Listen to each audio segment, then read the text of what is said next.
Hey guys, what's up? So in this quick video I'm going to show you how you can get the gold coast filter on TikTok. So I'm in TikTok camera. To get this effect, go here. This is the effects gallery. Okay, here in trending section, remember this image, this is the filter. It's written here also, gold coast. Just tap on it and that's it, you got the filter. Suppose you are not getting the effect like this from the effect gallery, then what you can do, go to discover and here search for gold coast.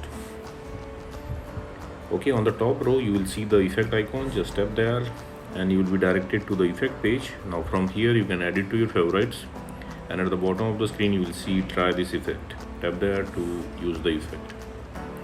Likewise, and suppose you are not getting the effect like this also from discover, then what you can do, okay, let me go back. Okay, visit this website. Link to this website I'll give you in the description box below.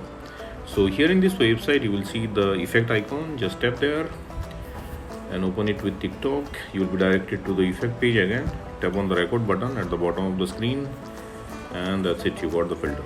So that's it guys. Likewise, you can get this gold coast filter on TikTok. So thanks for watching the video guys. See you on the next video.